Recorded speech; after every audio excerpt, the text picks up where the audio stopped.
क्या है, जरा नाम बताओ भैया। मेरा नाम रवि नायक, मैं रवि नायक। बिहार से हूँ। बताइए क्या प्रोफेशन पिछले है? 15 साल से मैं टूरिज़्म में हूँ। मैं मोटरसाइकिल टूर्स ऑर्गेनाइज और लीड करता हूँ। अच्छा मैं अच्छा। इंडिया, नेपाल, भूटान। इंस्टाग्राम पे फॉलो कर सकते अच्छा, हैं, किस नाम से है? बुलेट वाले बाबा अरे वाह, नाम भी 8775। बड़ा सॉलिड है बुलेट वाले और बाबा। बाकी ये देख सकते हैं, मैं अभी अमेरिका के राइडर, वीमेन राइडर्स, हाँ, 10 लेडी हैं, 9 राइड कर रहे हैं और एक मदर अपनी बेटी के साथ आई हैं ये उधर। तो बहुत बड़ी बात है, 70 साल में राइडिंग। नेपाल को अवार्ड भी मिला है विश्व में सबसे सुरक्षित महिलाओं के लिए। जो देश है वो है नेपाल।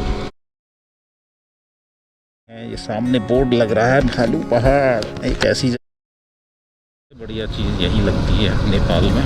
एक तो साफ़ सफाई बहुत होती है, दूसरा यहाँ पे लड़कियों को लड़कों से ज़्यादा सम्मान दिया जाता है। मोदी खोला पुल। नेपाल में महिलाओं को, गर्ल्स को बहुत सम्मान दिया जाता है। नेपाल के मंदिरों में बहुत साफ़ सफाई मिलती है। सियांग ज़िले में हमारी एंट्री हो चुकी है। पहले एक फ़ोटो, हॉलीवुड स्टाइल में भालू पहाड़ लिखा हुआ है। वाह वाह, कितने अच्छे से डेवलप किया है। नेपाल में शिव जी को बहुत मानते हैं लोग। शिव जी नज़र आएंगे चारों तरफ।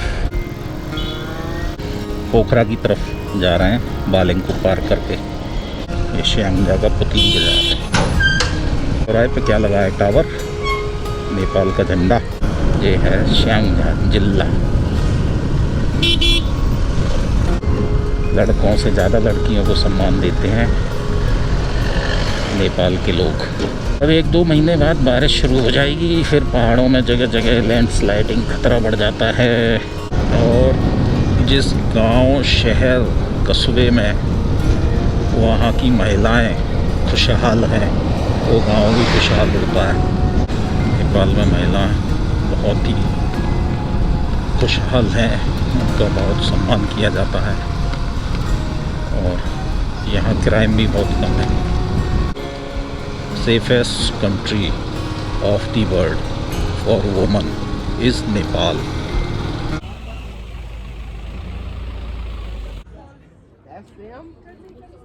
ओके भैया, बाय बाय, हैप्पी जर्नी। आज हम रामदी से पोखरा के लिए जा रहे थे। ये पीलाकोट जगह है जो कि सिद्धार्थ हाईवे पर पड़ती है। पुटवल से पोखरा के लिए जाएंगे और रामदी के बाद ये सियांगजा से पहले पीलाकोट जगह पड़ती है जो सियांगजा जिले में आती है। यहाँ पर ये सामने जैसे दिखाई दे रहा है, ये सस्पेंशन ब्रिज है। पीलाकोट सस्पेंशन ब्रिज बोलते हैं नेपाल के अंदर। तो आज हम यहीं पर आए हुए थे और यहाँ पर बहुत सारी टूरिस्ट गाड़ियाँ और टूरिस्ट लोग इस सस्पेंशन ब्रिज पर इसको देखने के लिए आए हुए हैं। तो हमने सोचा हम भी क्यों ना कुछ देर यहाँ रुककर इस सस्पेंशन ब्रिज को देखा जाए, निहारा जाए और इसके आसपास के जो प्राकृतिक सुंदरता है उसको निहारा जाए।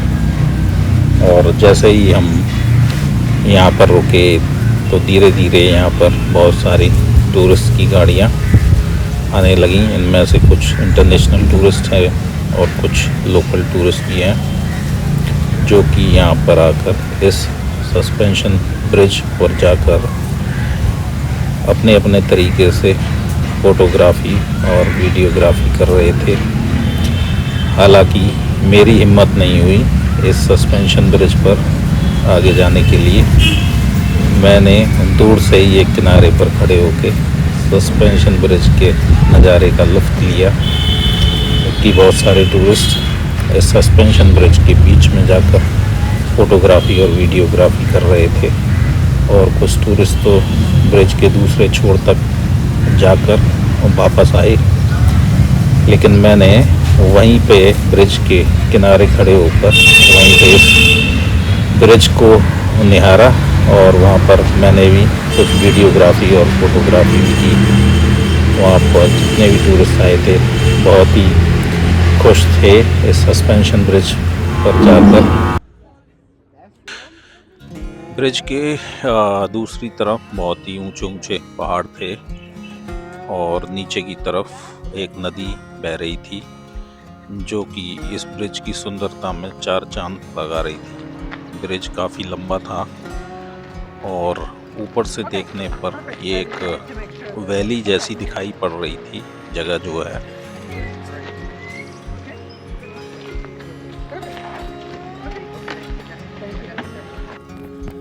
ये हमारे साथ भैया हैं, जरा नाम बताओ भैया। नाम रवि नायक, मैं रवि बोधगया नायक। बिहार से हूँ। बताइए क्या प्रोफेशन पिछले है? 15 साल से मैं टूरिज्म में हूँ। मैं मोटरसाइकिल टूर्स ऑर्गेनाइज और लीड करता हूँ। अच्छा मैं अच्छा, इंडिया, नेपाल, भूटान, बहुत बढ़िया। मंगोलिया, श्रीलंका, वियतनाम सारे टूर्स ऑर्गेनाइज करता आपका नंबर वंबर कौन हूँ। ये अभी नंबर तो नहीं, आप मेरे इंस्टाग्राम पे फॉलो कर सकते हैं। किस नाम से है? बुलेट वाले बाबा अरे वाह, नाम भी @77775। बड़ा सॉलिड है। बुलेट वाले बाबा। बाकी ये देख सकते हैं, मैं अभी अमेरिका के राइडर, विमेन राइडर्स, हाँ, 10 लेडी हैं, 9 राइड कर रहे हैं और एक मदर अपनी बेटी के साथ आई हैं। ये तो बहुत बड़ी बात है।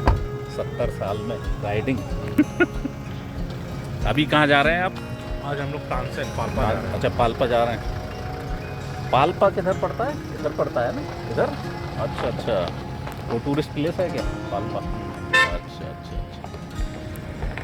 तो इंस्टाग्राम से आपका नंबर ले लूँगा मैं, बने रहेंगे टच बिल्कुल, में। बिल्कुल। ठीक है ना? कभी इंडिया आए आप, अलीगढ़, आगरा, हाँ। मथुरा एरिया में, तो आप लोग। इंडिया में भी करता हाँ हूँ। हाँ, बिल्कुल। राजस्थान, साउथ इंडिया, अच्छा। गोवा, ठीक है, उत्तराखंड, बहुत बढ़िया। सब करता हूँ। आपने तो पूरा छान मारा है। आपकी गाड़ी कौन सी है? घूम ही रहे हैं। बुलेट। बुलेट है, वो है। अच्छा अच्छा, तो अभी आपका परमानेंट का रेजिडेंस कहाँ है? कहाँ है? मैं बिहार में परमानेंट रेजिडेंसी। इधर तो मैं टूर के सिलसिले में घूमते रहता हूँ। अच्छा अच्छा मंतु अच्छा। है बस। तो ये टूर जो है बाई पोखरा नेपाल या? काठमांडू से स्टार्ट किया था हमने। अच्छा। काठमांडू, नुआकोट, हाँ हाँ। गोरखा, पोखरा, आज पाल्पा जाएंगे, कल तो ये- चितवन, 2 नाइट करेंगे, फिर काठमांडू जाएंगे। पूरा काठमांडू तो आइटनरी है काठमांडू। आपका। हाँ। तो ये जो टूरिस्ट आया है, ये बाई मतलब इंडिया है? नहीं, वो ये नेपाल में ही आए अच्छा, हैं बाइक नेपाल से। में आपने संपर्क किया। ठीक है भैया, मिलते हैं। हाँ, फिर कभी मुलाकात होगी और इंस्टाग्राम में तो टच में रहेंगे। गर्ल्स का, वोमेंस का ग्रुप लेके आए हैं, 8-10 बाइक हैं। ये लोग अमेरिका से आए हैं और भैया बिहार के हैं जो लीड कर रहे हैं इन लोगों को। सारी महिला हैं, इनमें 70 साल की भी 1-2 महिला हैं। 70 साल जिनकी एज है, ये अभी लोग पाल्पा जा रहे हैं। और बहुत बड़ी बात है बाइक से टूर करना एक 70 साल की महिला के लिए। ये सभी टूरिस्ट अमेरिका से हैं और भैया बिहार में रहते हैं जो कि टूर कराते हैं टूरिस्ट को, चाहे वो टूरिस्ट पोखरा का हो या अमेरिका का हो या दुनिया में किसी और देश का। ओके भैया, बाय बाय, हैप्पी जर्नी।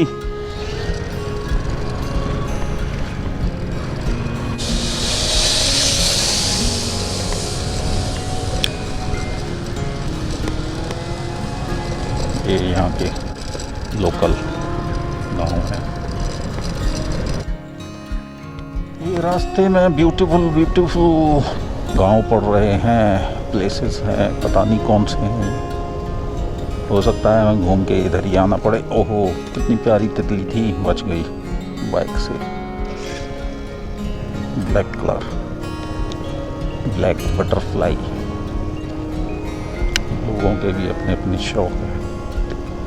अभी हम पीछे एक जगह जहाँ पर रुके थे तो वहाँ पे झूलता हुआ पुल था, झूलन पुल बोलते हैं नेपाल में उसको, ब्रिज, स्काई ब्रिज। बहुत ही ऊंचा था, मैं तो उसके बीच में भी नहीं गया, किनारे से ही लौट आया।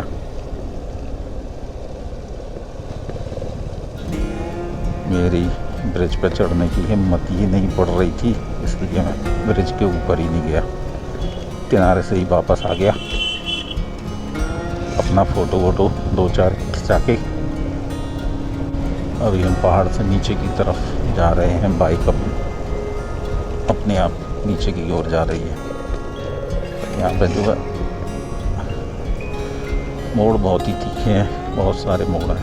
लेफ्ट कभी राइट, कभी लेफ्ट, कभी राइट, कभी अप, कभी डाउन। ग्लोंदी खोला पुल, ग्लोंदी खोला पुल। खोला मीन्स नाला।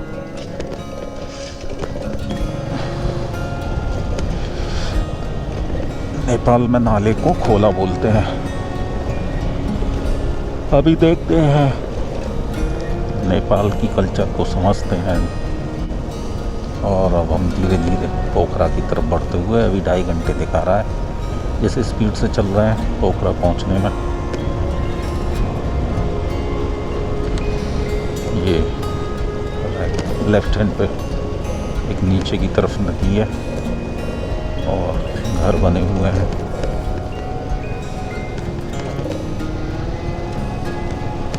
हर हर महादेव शंभो। देखा, वही हुआ। अब हम जो पहाड़ के ऊपर से गांव देख रहे थे, उसी की ओर जा रहे हैं। घूम फिर के उसी जगह आ जाते हैं।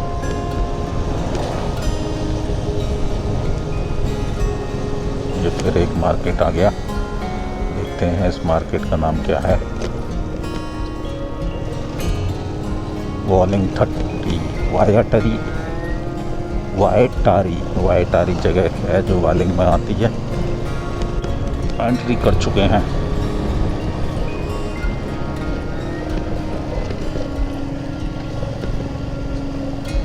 कहीं वालिंग तो नहीं है। वालिंग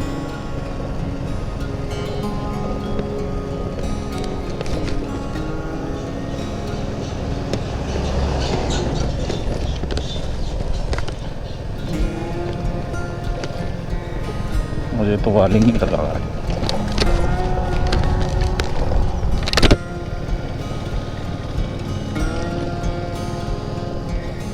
हाँ, वालिंग ही है। श्यामनगर जिले में वालिंग गांव में प्रवेश कर चुके हैं।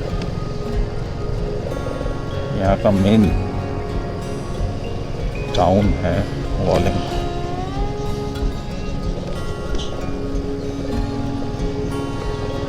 मोदी खोला पुल, एक खोला और आ गया।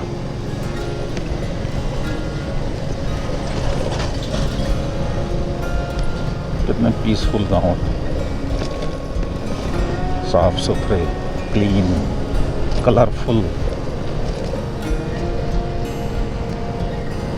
मौसम भी बहुत ठंडा है, नॉर्मल है, ना ज़्यादा गर्मी ना ठंडी।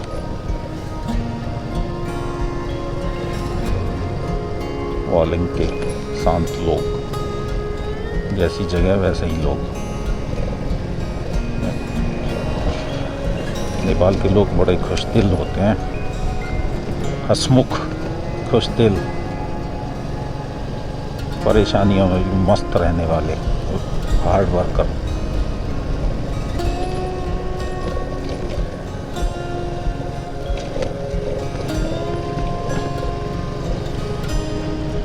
ये आ गया साहब वालिंग बड़ा टाउन है शायद वालिंग।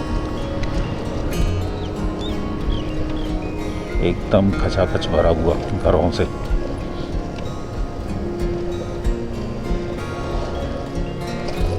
यहाँ पे थोड़ा रोड चौड़ी आई है। लेफ्ट साइड पे पहाड़ के नीचे भी घर बसे हुए हैं। डाढ़े खोला पुल, और पहाड़ के ऊपर भी घर बने हुए हैं। अब ये बारिश शुरू होगी, यहाँ पे रोपाई होगी धान की, तब ये जगह बहुत अच्छी लगेगी। ये सीढ़ीदार खेत भी बने हुए हैं यहाँ पे। यहाँ तो अच्छा खासा मार्केट भी है वालिंग में। वाह,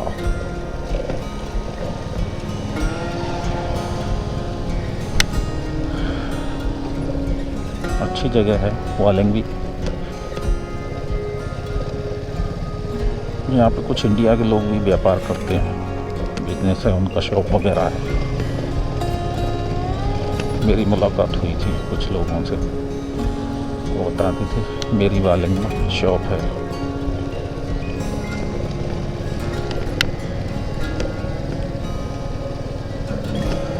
जब इंडिया के लोग यहाँ पे आके व्यापार कर रहे हैं तो इसका मतलब यहाँ का मार्केट भी बड़ा ही होगा।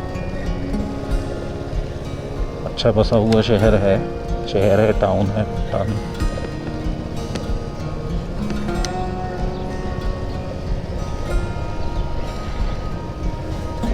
वाकुंडे, वाकुंडे, ये है वालिंग।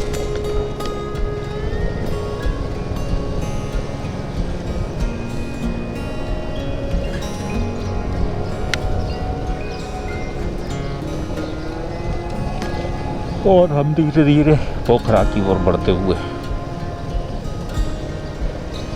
वालिंग शहर को पार करके ये पोखरा की तरफ जा रहा है, ये वाला रोड।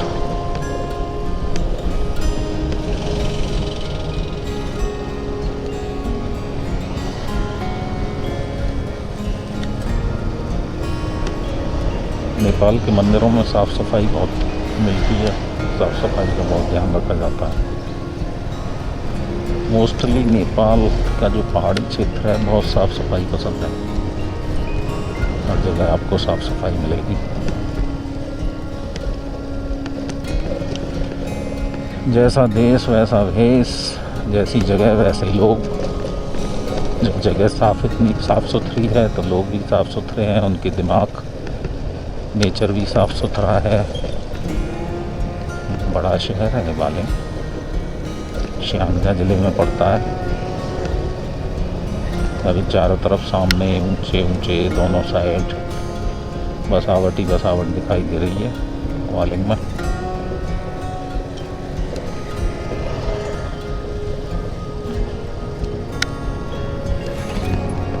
वॉशिंग सेंटर,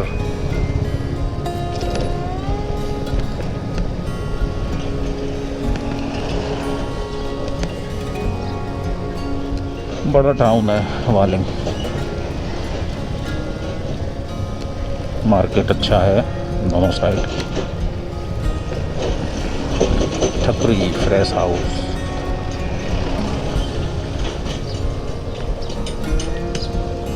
ये पोखरा की तरफ बढ़ रहे हैं हम इस रोड से, वालिंग को पार करते हुए।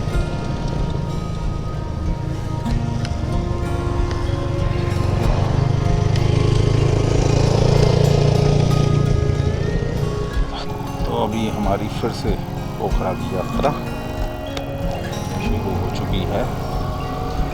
अभी हम वालिंग में हैं। इसकी बैटरी ख़त्म हो गई थी, अभी हमने चार्जर से, पावर बैंक से कनेक्शन कर दिया है। ओम नमः शिवाय।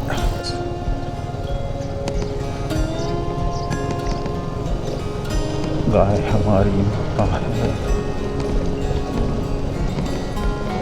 वालिंग, वालिंग, वालिंग।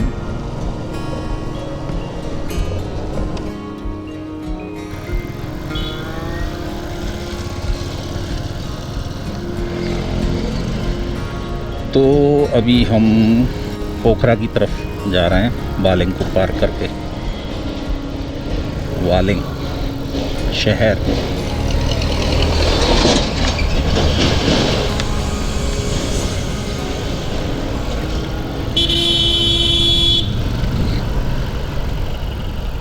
ये वालिंग शहर है, वालिंग।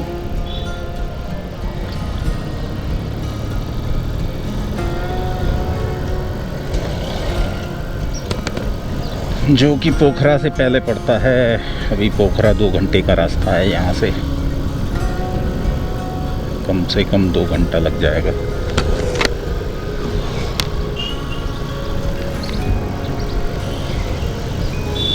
वाह, वालिंग जो है डिवाइड है, 1 वालिंग 2 वालिंग 3 वालिंग 4 वालिंग 5 6 7 8 9 10। रोड भी अच्छा बना हुआ है, बसावट भी अच्छी है, हर चीज़ है वालिंग में।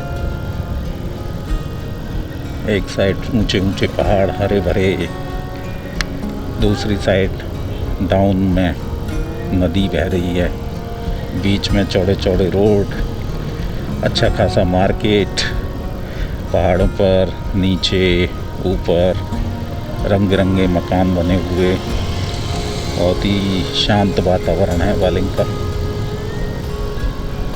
वालिंग अच्छी जगह है, वालिंग भी बढ़ती श्यांगजा।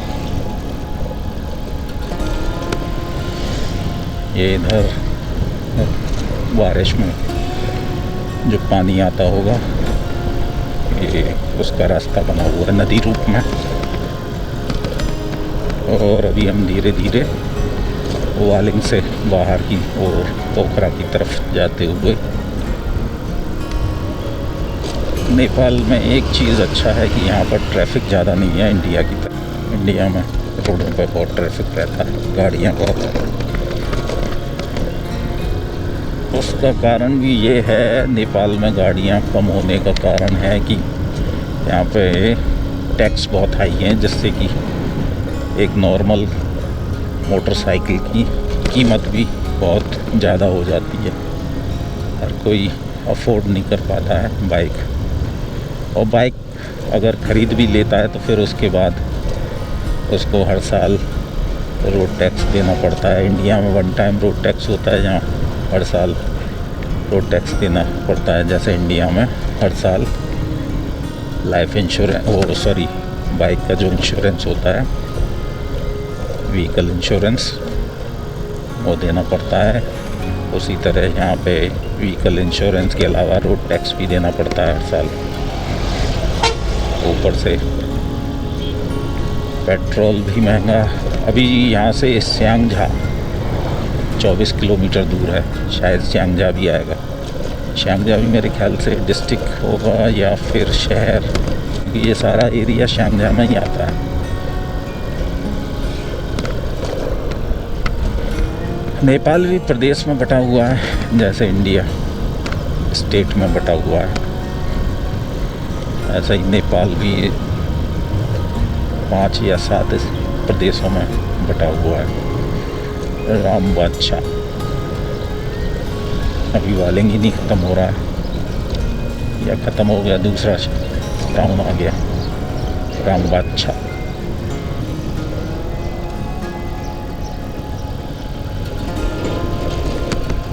यहाँ में कस्टम ड्यूटी भी बहुत हाई है। ये 4x4 का ट्रैक्टर है, जो कि पहाड़ी क्षेत्र में चढ़ाई करने के लिए बहुत ही अच्छा है। इसमें एक गियर होता है, जिससे इसके आगे वाले टायर भी घूमते हैं साफ्ट से, जिससे कि पहाड़ों पर चढ़ना आसान हो जाता है। 4x4 ट्रैक्टर ही कामयाब है। ये भी 4x4 ट्रैक्टर है। कौन सी कंपनी है? न्यू हॉलैंड आर्मादी ओला। ये लोगों ने नीचे खेती की हुई है, गेहूँ की खेती हो रही है। यहाँ पर सारी ऑर्गेनिक खेती होती है। यहाँ पे केमिकल खाद का दवाइयाँ, जहरीली दवाइयों का प्रयोग नहीं होता है। इसीलिए यहाँ के जो लोग हैं एकदम हेल्दी, स्वस्थ हैं।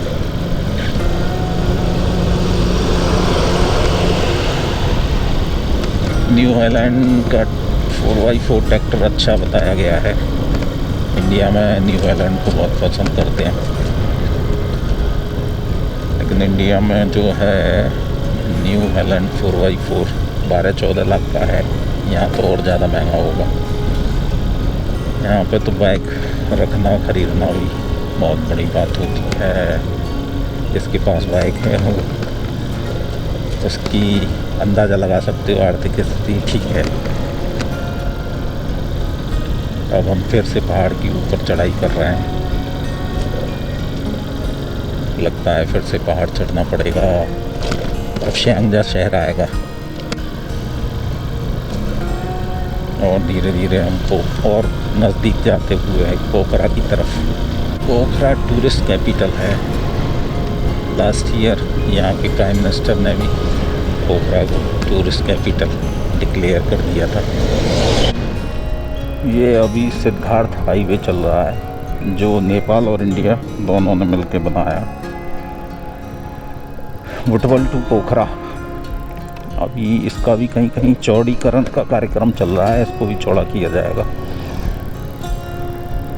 और जो पृथ्वी हाईवे है वो चाइना और नेपाल मिलकर बना रहे हैं, उसका चौड़ीकरण लगभग पूरा हो चुका है। 4 लेन है, जो कि काठमांडू, मुगलिंग और पोखरा के लिए जाता है।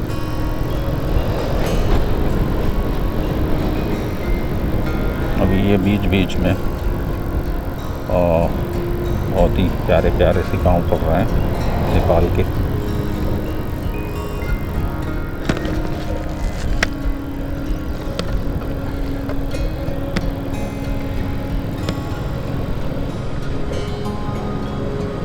शिव शक्ति पीठ प्रवेश द्वार। जय भोलेनाथ की। नेपाल में शिव जी को बहुत मानते हैं लोग। शिव जी नज़र आएंगे चारों तरफ। और पता नहीं क्या नाम था उसका। छाड़नी रेस्टोरेंट। छाड़नी स्थान का नाम है। छाड़दी छाया क्षेत्र। ओम नमः शिवाय। शिव शक्ति पीठ स्थापन समिति।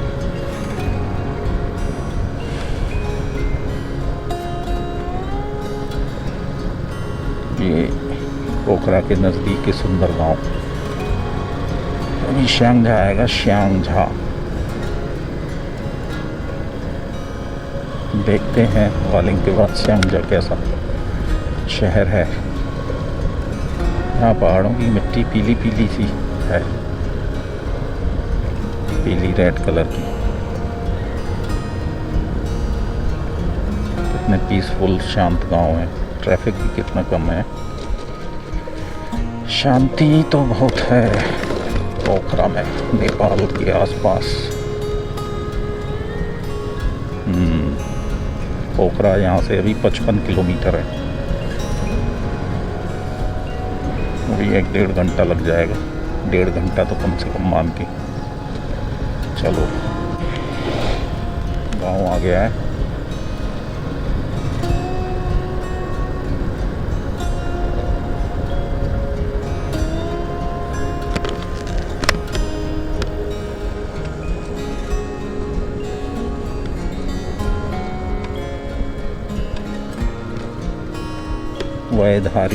वयधारी इस तरह का कुछ नाम है इस जगह का।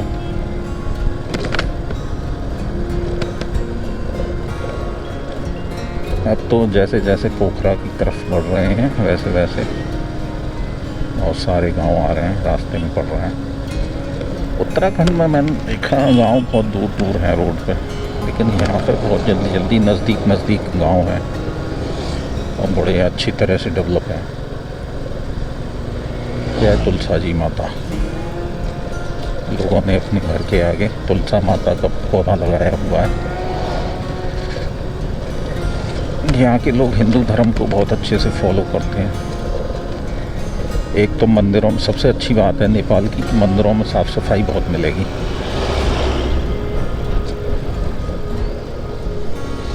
नेपाल के मंदिरों में बहुत साफ़ सफाई मिलती है और वैसे भी हर जगह साफ़ सुथराई है।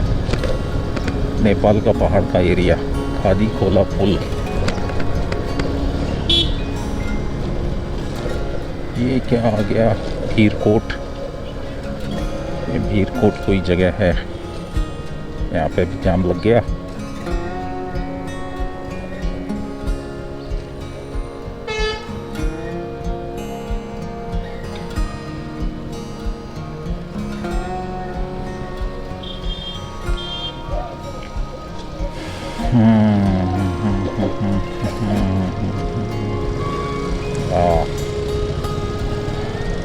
गाड़ी में सामान लोड करने के लिए पूरी बस को ही रोक दिया।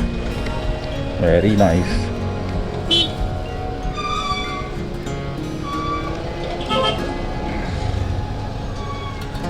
भीरकोट बयरधारी श्यांगझा। ये जगह का नाम है भीरकोट बयरधारी श्यांगझा।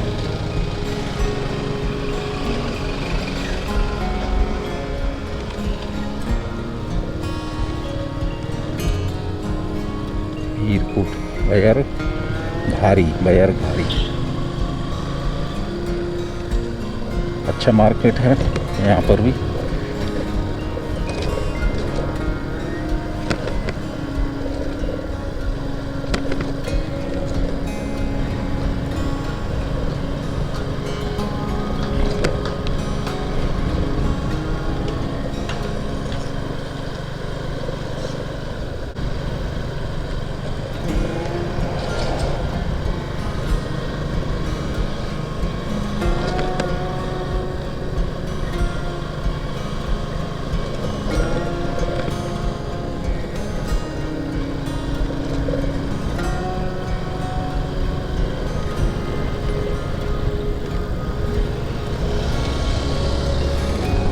बाल ज्योति इंग्लिश बोर्डिंग स्कूल।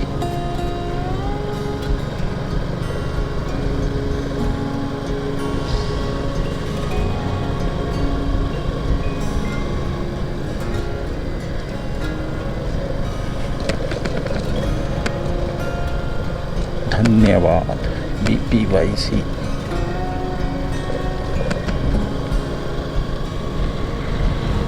ये दोनों साइड गांव बसा हुआ रोड के।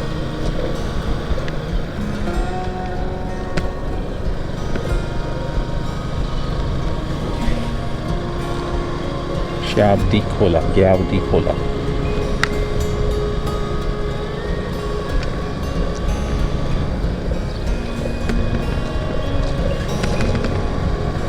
ये फिर एक और गांव आ गया।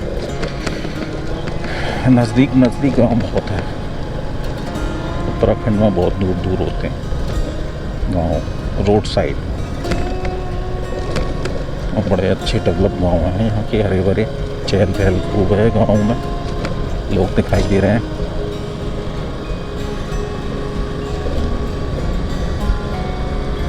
साफ सफाई का माहौल है।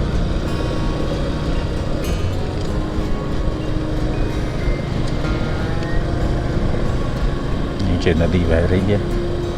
ये सारी नदियाँ बारिश में फुल लबालब भर के चलेंगी।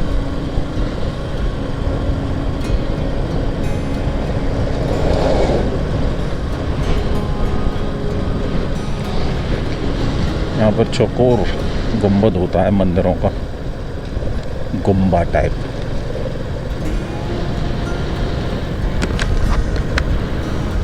हमारे इंडिया में गोल गुंबद होता है मंदिरों का। अब धीरे धीरे पोखरा की तरफ नज़दीक जा रहे हैं। जगह है वहाँ पहुँच गए हैं। फिर से एक और गांव आ गया है।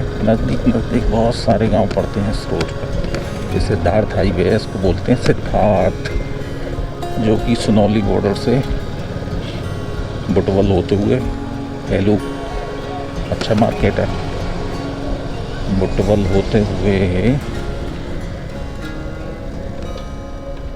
पोखरा के लिए जाता है।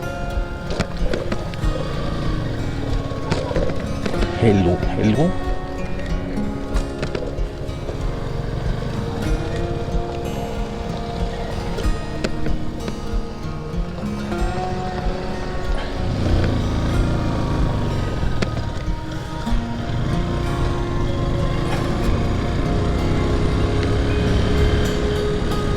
शाम में देखेंगे, कुछ खाएंगे पिएंगे। अभी सुबह हमने नाश्ता किया था। अब शाम में पहुँचते पहुँचते शायद भूख लगना शुरू हो जाएगी। ये सबसे डीदार खेत हैं जो कि अभी उजड़े हुए हैं। बारिश शुरू होते ही इन पर हरियाली होना शुरू हो जाएगी। धान की रोपाई भी होती है। यहाँ घर के खर्चे लायक धान और गेहूँ हो जाते हैं, क्योंकि सीढ़ीदार पथरीली पहाड़ी खेती है। यहाँ खेती करना इतना आसान नहीं होता है, बहुत ही टिपिकल है। जैसे तराई प्लेन एरिया में खेती करना बहुत ही आसान है। हाँ, तो किसी भी मशीन का भी प्रयोग कर लेते हैं, लेकिन पहाड़ी इलाके में मशीन को ऊपर ले जाना भी बड़ा टेढ़ी खीर होती है। और यहाँ एक चीज़ अच्छी है कि ऑर्गेनिक खेती होती है, शुद्ध, नो केमिकल, नो खाद, नो केमिकल, नो खाद, नो पेस्टिसाइड।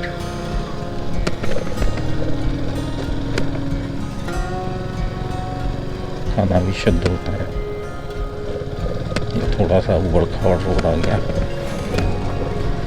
पर मोस्टली रोड ठीक है, 90%। ये सिद्धार्थ हाईवे है। सिद्धार्थ हाईवे जो कि बुटवल और लुम्बिनी और आपका सुनौली, ये सब महात्मा बुद्ध के एरिया हैं। जहाँ पे महात्मा बुद्ध का जन्म हुआ था, जहाँ पर उनका राजपाट था। और महात्मा बुद्ध का जो नाम था वो राजकुमार थे, सिद्धार्थी नाम था उनका। तो मेरे ख्याल से इस रोड का नाम इसी वजह से नाम भी सिद्धार्थ पड़ गया है।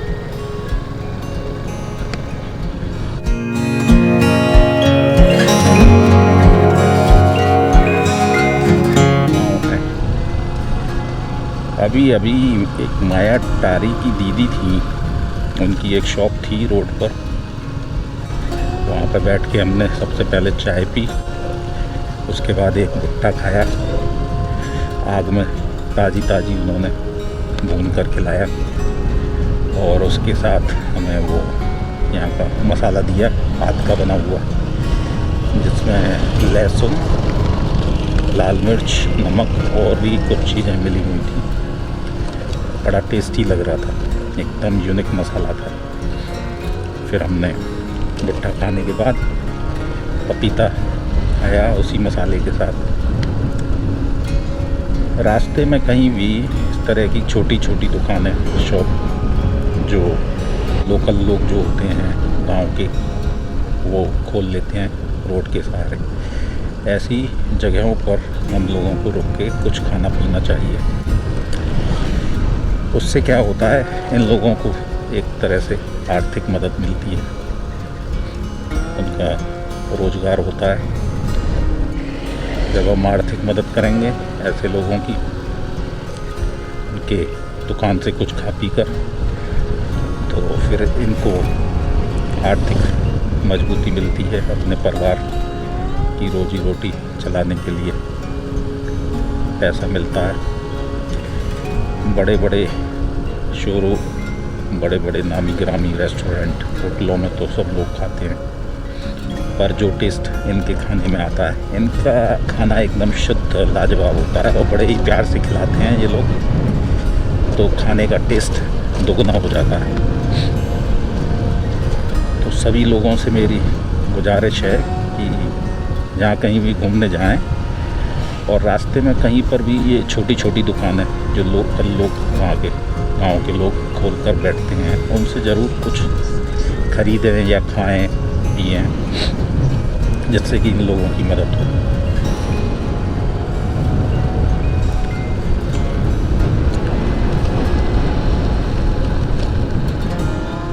पोखरा के आसपास रोडों पे लोगों ने सुंदर सुंदर रेस्टोरेंट बनाए हैं।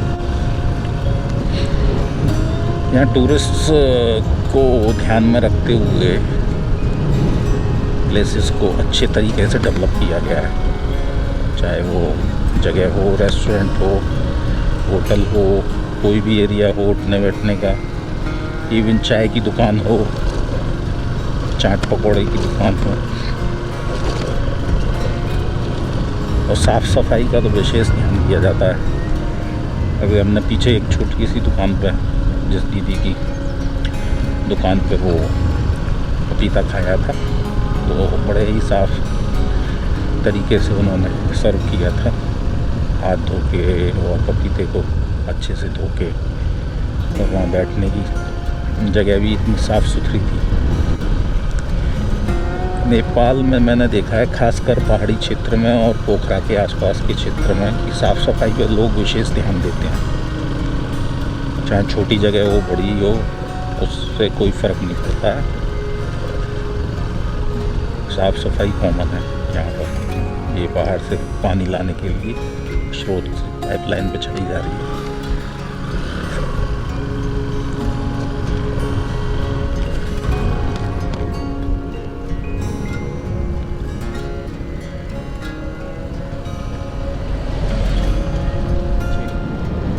खाई में कोई टाउन है, कितने सुंदर सुंदर घर बने हुए हैं। पैंग सब स्टेशन। अच्छा, शांगझा आ गए क्या, या कोई गांव है? बेलचौक शांगझा, आई थिंक शांगझा आ चुके हैं मेरा ख्याल है। तो ये है शांगझा। राग खोला पुल।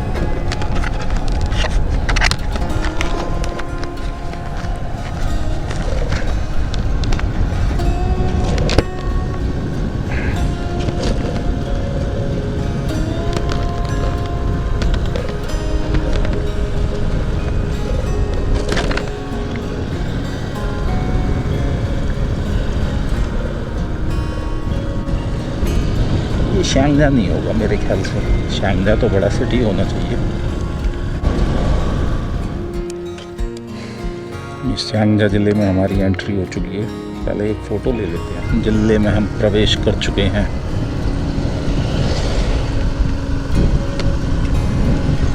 देखते हैं शांगजा शहर कैसा है।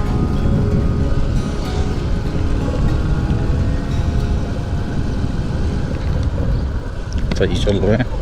यस,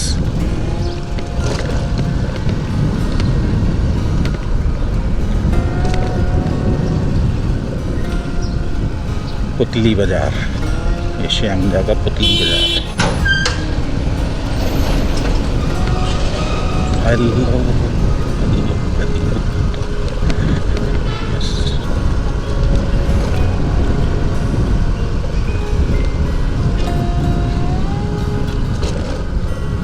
शांगजा जिला पुतली बाजार।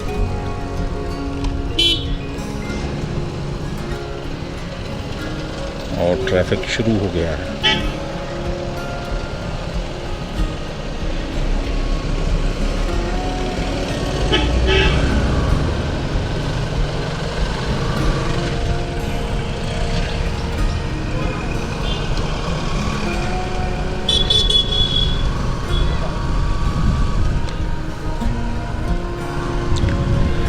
चौराहा, ये चौराहे पे क्या लगा है? टावर, नेपाल का झंडा।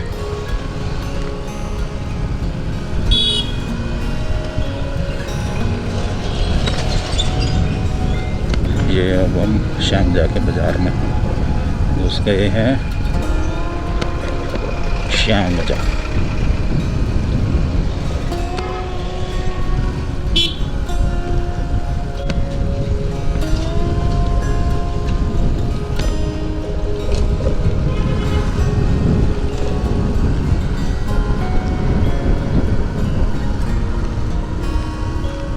नीचे बहुत घनी आबादी है शहर के अंदर।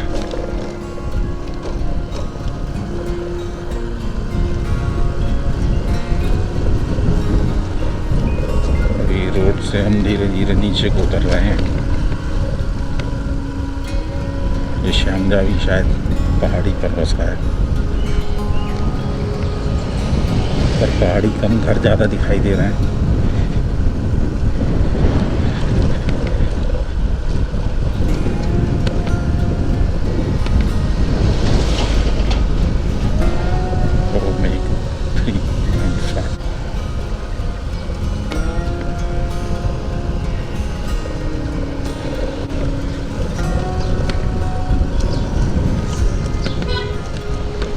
अच्छा शहर है शांगजा भी, वालिंग की तरह। और धीरे धीरे हम पोखरा की तरफ बढ़ते हुए और नज़दीक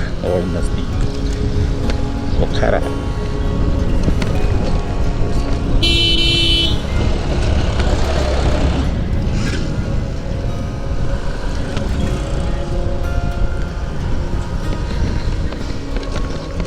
This is Shaangja, city of Nepal.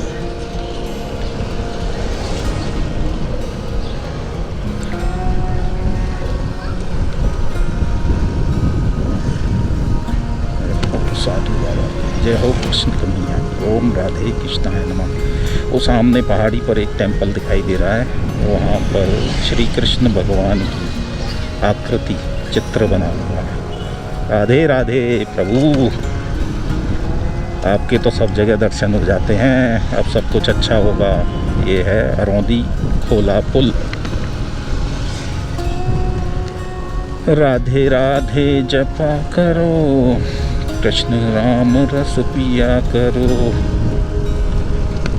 जय राधे राधे, राधे राधे राधे बरसाने वाली राधे, राधे राधे राधे बरसाने वाली, राधे राधे राधे बरसाने वाली राधे, जय राधे राधे बरसाने वाली जय राधे। ये नेपाल में लेग गार्ड, वो घूमे हुए टेढ़े लेग गार्ड,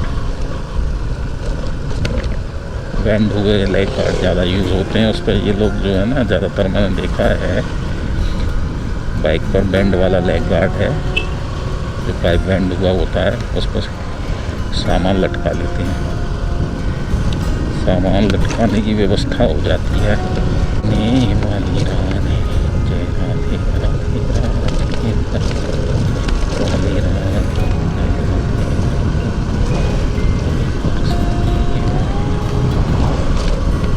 राधे राधे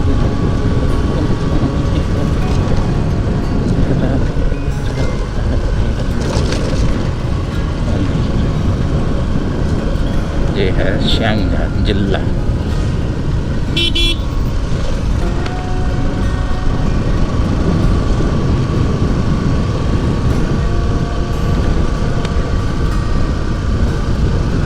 नेपाल में महिलाओं को, गर्ल्स को बहुत सम्मान दिया जाता है।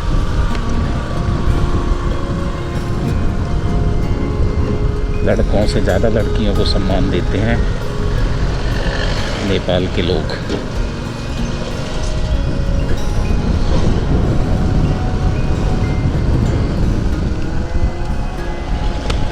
श्यामजा काफ़ी बड़े एरिया में बसा हुआ शहर है। और सामने बसावट श्यामजा।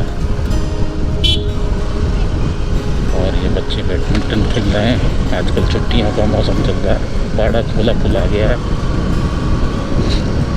ये बारिश में सब भर के चलते होंगे नदी नाले, अभी तो सूखे पड़े हैं। अब 1-2 महीने बाद बारिश शुरू हो जाएगी, फिर पहाड़ों में जगह जगह लैंडस्लाइडिंग खतरा बढ़ जाता है। यहाँ की लोकल बसेस हैं।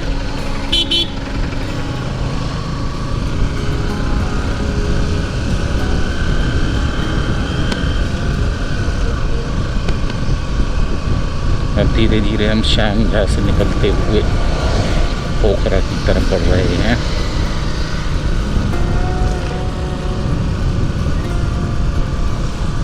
ये टाइम बेस्ट टाइम है नेपाल आने का, ना ज़्यादा गर्मी ना बारिश का खतरा। अब 1-2 महीने बाद बारिश शुरू हो जाएगी, फिर पहाड़ी इलाकों में आना जाना खतरे से खाली नहीं होता। यहाँ पर जहाँ भी देखो 4x4 ट्रैक्टर मिल रहा है। जितने भी ट्रैक्टर हैं ये सब पहाड़ के क्षेत्र में होते हैं, पहाड़ में खाने आने 4x4। 4x4 की सहायता से पहाड़ पर चढ़ना आसान होता है, क्योंकि अगले पिछले दोनों टायरों से ताकत मिलती है, दोनों व्हील घूमते हैं, चारों व्हील घूमते हैं। जो मैदानी ट्रैक्टर होते हैं उनके 2 व्हील घूमते हैं, जो नॉर्मल ट्रैक्टर होते हैं पिछले बड़े वाले टायर होते हैं। मैदानों में भी 4x4 कहीं कहीं ज़रूरत के हिसाब से।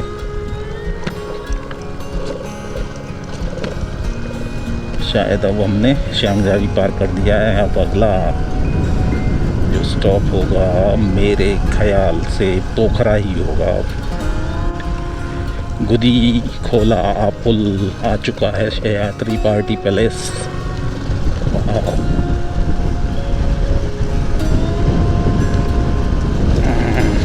पोखरा 39 kilometre away from here.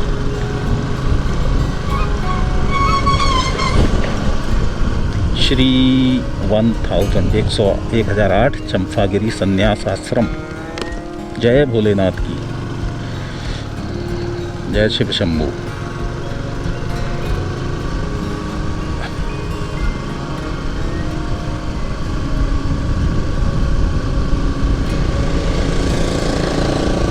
KTM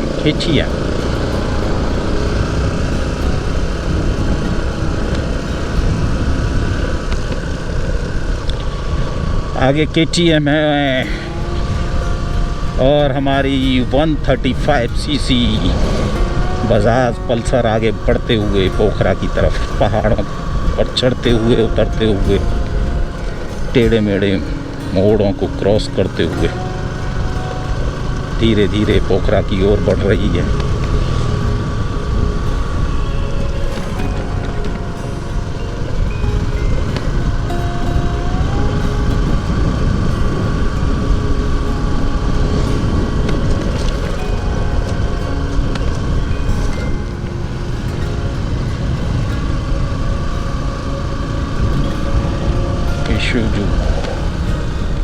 ये हम भालू पहाड़ आ चुके हैं। ये सामने बोर्ड लग रहा है भालू पहाड़। एक ऐसी जगह है जो भालू की शेप का है, इसीलिए इसको भालू पहाड़ बोलते हैं।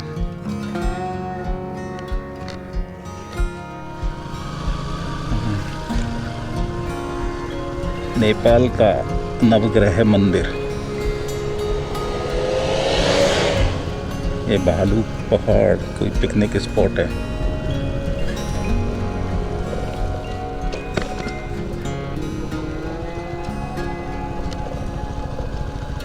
ओ भालू पहाड़।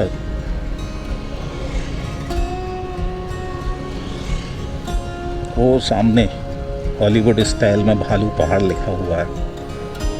वाह वाह, कितने अच्छे से डेवलप किया है।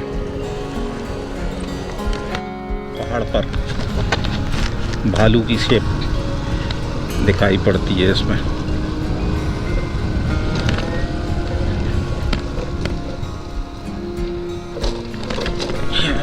पिकनिक स्पॉट बनाया हुआ है, लोग आते हैं पिकनिक के लिए। ये तो कलर भी भालू के जैसा है, ब्राउन मिट्टी और पहाड़ का। पर ठोस पहाड़ है, मिट्टी का पहाड़ नहीं है। फोदी खोला गांव पालिका। जय हो पहाड़ देवता की।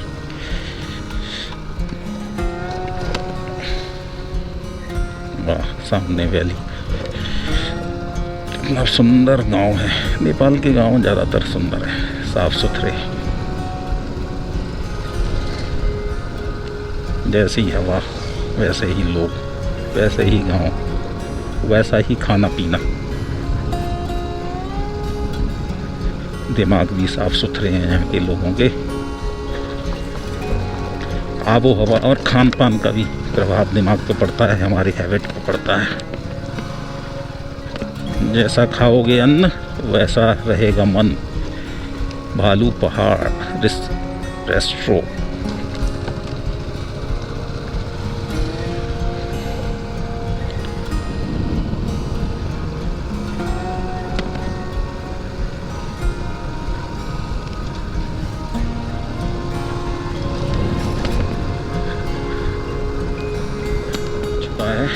बड़ा खोर। अब तो गांव ही गांव आ रहे हैं हर 4 कदम पे। नेपाल के गांव भी बड़े सुंदर हैं।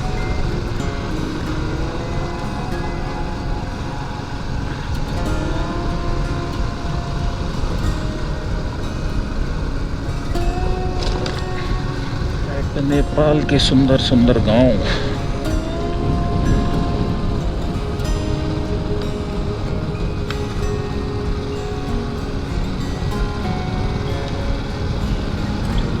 अब धीरे धीरे हम पोखरा के नज़दीक पहुंचते हुए 28 किलोमीटर है यहाँ से पोखरा। अभी ये 53 मिनट दिखा रहा है। मोड़ बहुत हैं इस रोड पे, इसलिए गाड़ी जो है ना स्पीड से नहीं चल पाती। इसी वजह से समय ज़्यादा लगता है। पत्थर लगा हुआ है। पोखरा 22 किलोमीटर। हर हर नमः शिवाय। गंगाधराय बोलो गंगाधराय। हर हर भोले नमः शिवाय।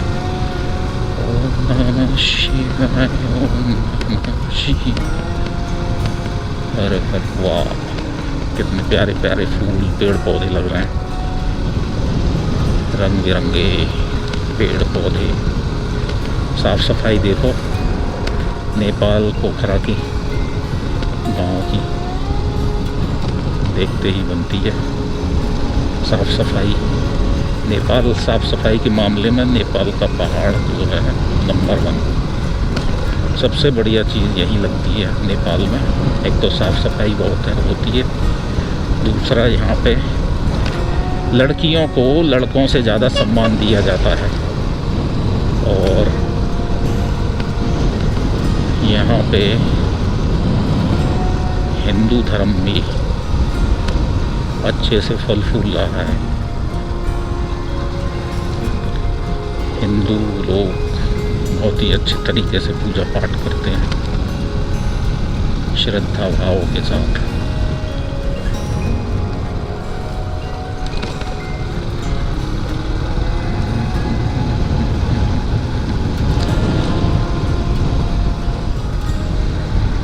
वाह, ये है जन्नत, स्वर्ग। पोखरा 21 किलोमीटर। नेपाल का स्वर्ग।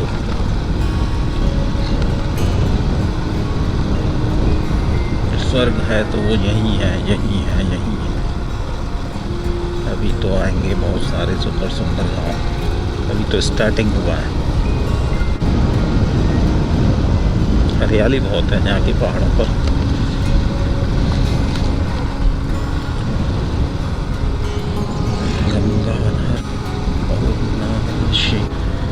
इस समय उत्तराखंड के पहाड़ी इलाकों के गांव खाली खाली से हैं, चहल पहल दिखाई नहीं देती है, क्योंकि वहाँ थोड़ा असुविधा के चलते लोग शहरों की तरफ ज़्यादा भाग रहे हैं और वहाँ के गांव जंगल खाली हो रहे हैं। लेकिन यहाँ नेपाल में थोड़ा उल्टा है, गांव जंगल एकदम हरे भरे हैं, लोगों से भरपूर। लोगों ने अपने गाँव को अच्छे से प्रिजर्व करके रखा हुआ है। रामकृष्ण बचत सहकारी बैंक। वाह, जिस गाँव में खुशहाली होती है वो अलग ही दिख जाता है, देखने से ही पता लग जाता है। और जिस गांव, शहर, कस्बे में वहाँ की महिलाएं खुशहाल हैं, वो गांव भी खुशहाल होता है।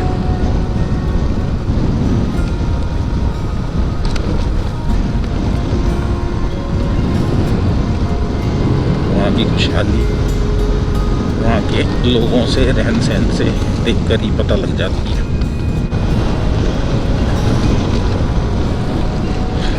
नेपाल में महिलाएं बहुत ही खुशहाल हैं, उनका बहुत सम्मान किया जाता है और यहाँ क्राइम भी बहुत कम है। नेपाल को अवार्ड भी मिला है विश्व में सबसे सुरक्षित महिलाओं के लिए। जो देश है वो है Nepal. Safest country of the world for women is Nepal.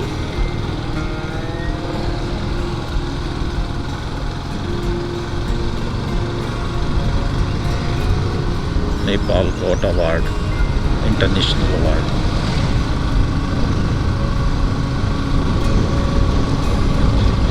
ये बात ही नेपाल को दुनिया के और देशों से अलग बनाती है।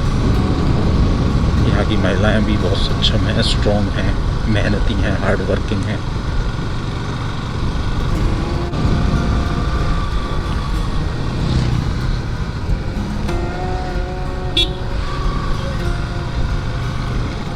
ये अभी हम कौन सी जगह आ चुके हैं, देखो बाज़ार कितने साफ़ सुथरे हैं,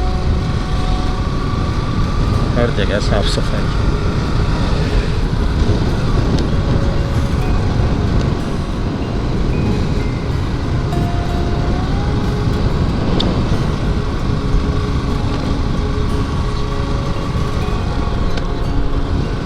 अभी ये सिद्धार्थ हाईवे ही चल रहा है। स्वागतम।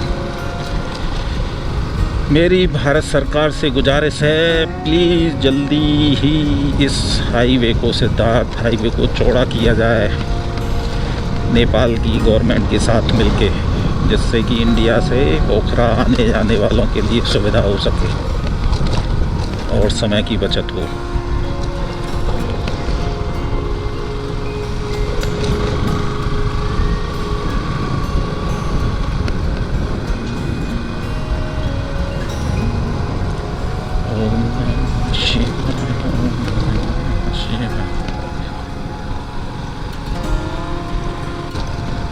सिद्धार्थ हाईवे जो कि इंडिया के लिए भी बहुत इम्पोर्टेंट है, इससे पोखरा तक कनेक्टिविटी अच्छी होती है।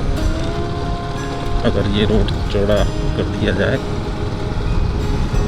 तो इंडिया के सुनौली बॉर्डर से पोखरा आने जाने वालों के लिए बहुत ही सुविधा हो जाएगी। अभी हम यहाँ से धीरे धीरे पोखरा की ओर बढ़ रहे हैं और जैसे जैसे हम पोखरा के नज़दीक जा रहे हैं, इस रास्ते की सुंदरता और बढ़ती जा रही है। इस रास्ते के दोनों तरफ प्राकृतिक सुंदरता देखते ही बनती है। यहाँ पर पुराने ट्रेडिशनल तरह के घर बने हुए हैं, जिनके ऊपर मिट्टी की लिपाई होती है।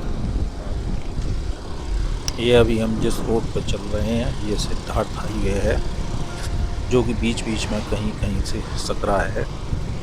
और इस सिद्धार्थ हाईवे के दोनों तरफ घर मकान बने हुए हैं और कहीं कहीं पर सीढ़ीदार खेती भी हो रही है। और बीच बीच में कुछ छोटे नाले हैं जिनके ऊपर ब्रिज बने हुए हैं। इन नालों को यहाँ पर नेपाल में खोला भी बोला जाता है, क्योंकि इस रोड पर काफ़ी संख्या में रास्ते में बीच बीच में दिखाई देते हैं।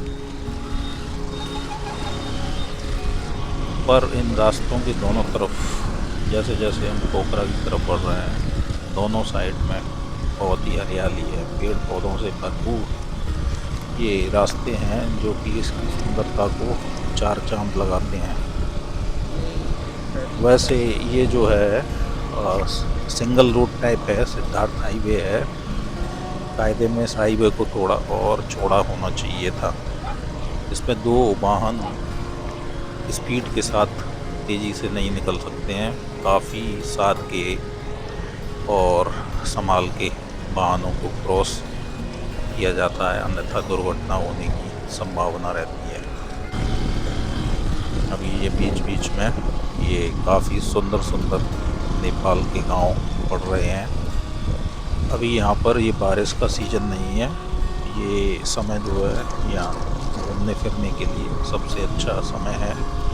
तब कुछ समय बाद, महीने 2 महीने के बाद यहाँ पर बारिश पड़ना शुरू हो जाएगी। उसके बाद यहाँ पर लैंडस्लाइडिंग का खतरा बढ़ जाता है। जहाँ पर भी कच्चे पहाड़ हैं वहाँ पर लैंडस्लाइडिंग का खतरा ज़्यादा होता है, क्योंकि बारिश पड़ने से वहाँ उन पहाड़ों की मिट्टी जो है गीली हो जाती है और धीरे धीरे नीचे की तरफ खिसकने लगती है।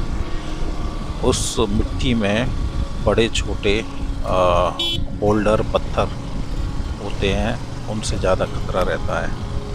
कहीं कहीं बीच में ठोस पहाड़ भी हैं, वहाँ पर इतना ज़्यादा खतरा नहीं होता, लेकिन जहाँ पर सॉफ्ट पहाड़ हैं वहाँ पर ज़्यादा खतरा रहता है। और मैं अभी जैसे बुटवल से चला हूँ और मैंने वालिंग स्यांगजा जैसे क्रॉस किया है। वालिंग से ही यहाँ पर गांव की शुरुआत हो गई थी, जो कि काफ़ी नज़दीक हैं।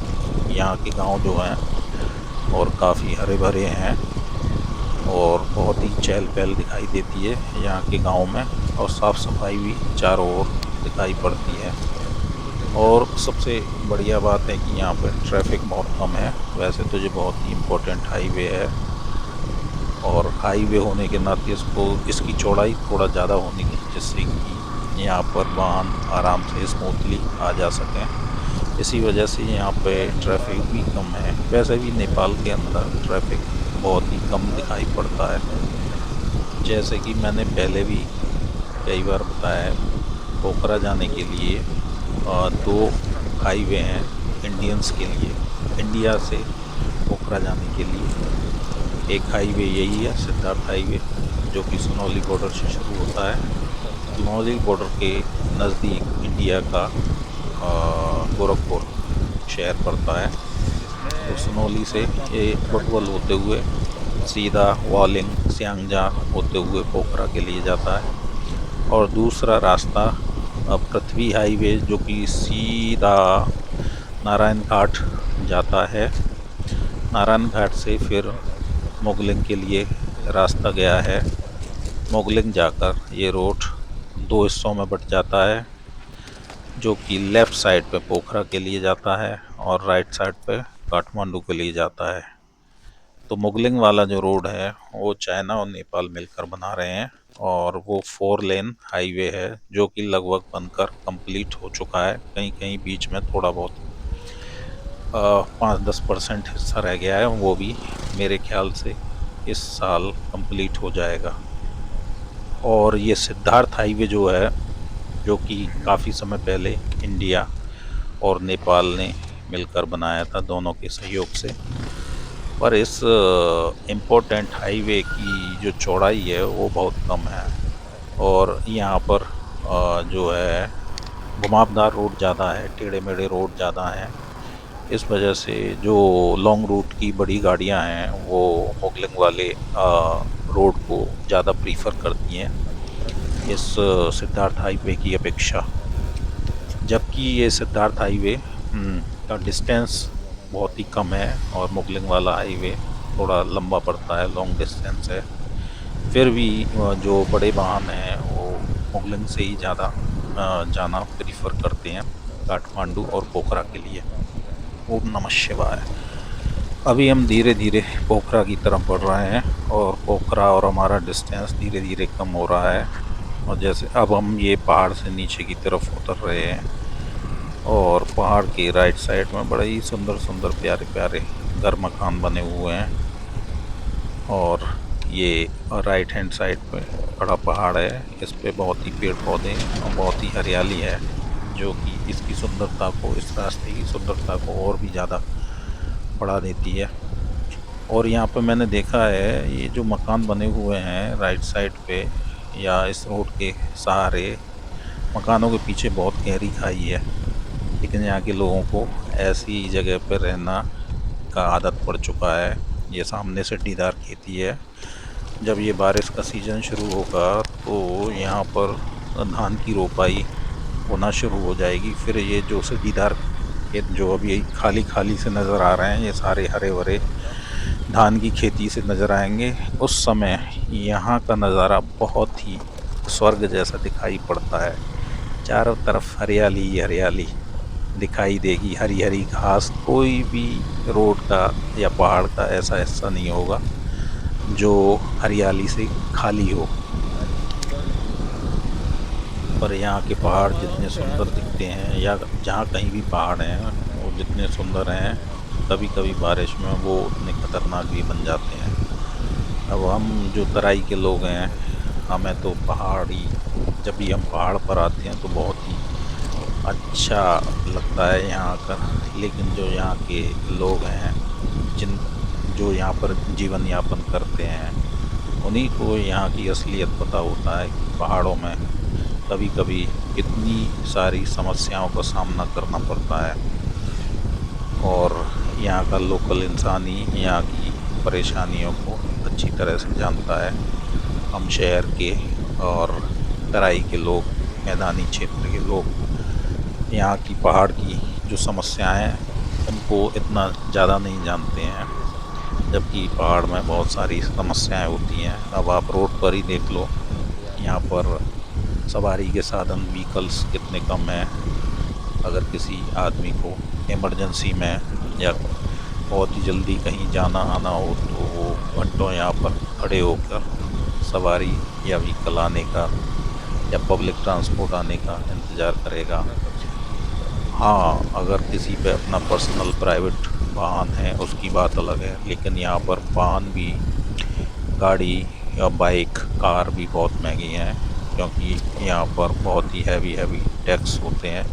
जो गाड़ी इंडिया में 1 लाख की मिलती है वो यहाँ आकर 3-3.5 लाख की मिलती है। गाड़ी खरीदने के बाद भी यहाँ पर जो रोड टैक्स है वो पर ईयर देना पड़ता है, जबकि इंडिया में वन टाइम रोड टैक्स पे करना पड़ता है। इंडिया में जैसे गाड़ी का insurance, vehicle insurance per year करना पड़ता है, यहाँ पर insurance plus road tax per year जमा करना पड़ता है।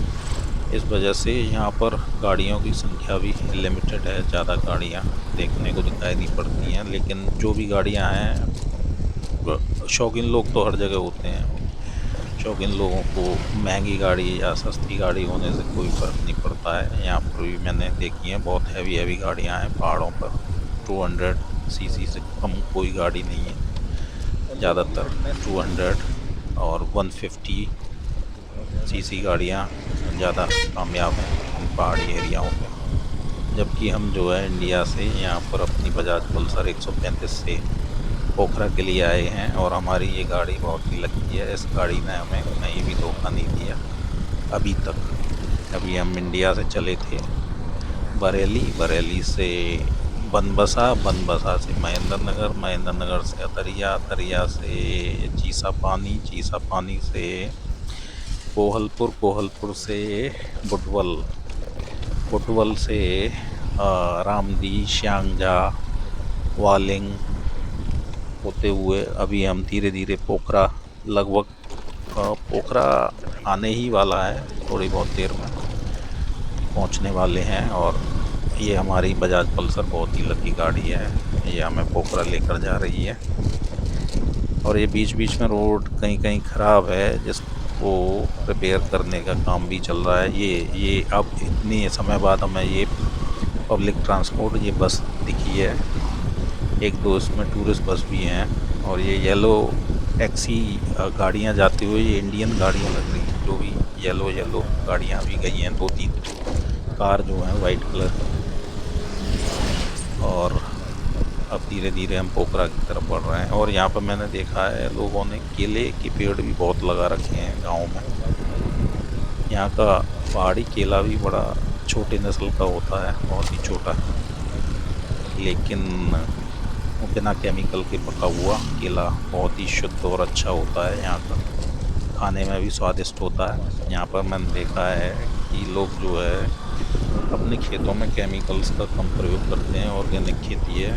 यहाँ का खान पान और शुद्ध हवा है, लोग शुद्ध खाना खाते हैं, इसलिए यहाँ के लोगों का स्वास्थ्य भी बहुत अच्छा है। और हार्ड वर्किंग लोग भी हैं, यहाँ फिजिकली बहुत मेहनत करते हैं।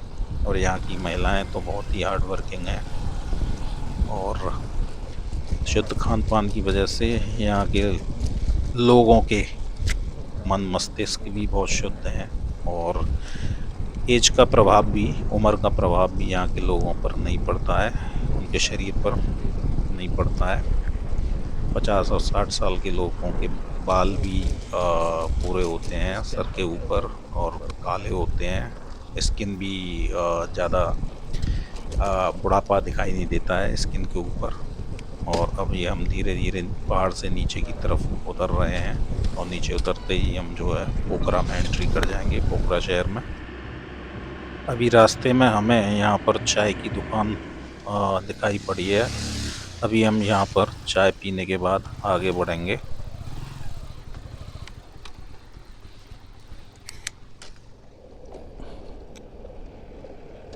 और चाय पीने के बाद अब हम फिर से पोखरा की तरफ बढ़ने लगे हैं। चाय बहुत ही शुद्ध थी, और यहाँ पर लोग चाय को चिया बोलते हैं। और यहाँ पर सबसे ज़्यादा ब्लैक टी लोग पीना ज़्यादा पसंद करते हैं। दूध की चाय पीना बहुत ही कम लोग पसंद करते हैं, क्योंकि यहाँ के लोग कहते हैं कि दूध की चाय से गैस्ट्रिक की प्रॉब्लम होती है, पेट में जो गैस की बनने की प्रॉब्लम होती है वो दूध की चाय पीने से हो जाती है। इसलिए यहाँ के लोग ब्लैक टी ज़्यादा पसंद करते हैं। लेकिन यहाँ की जो मिल्क टी है वो भी बहुत ही अच्छी तरह से बनाते हैं लोग, उसको अच्छी तरह से बॉइल्ड करके अदरक वदरक डाल के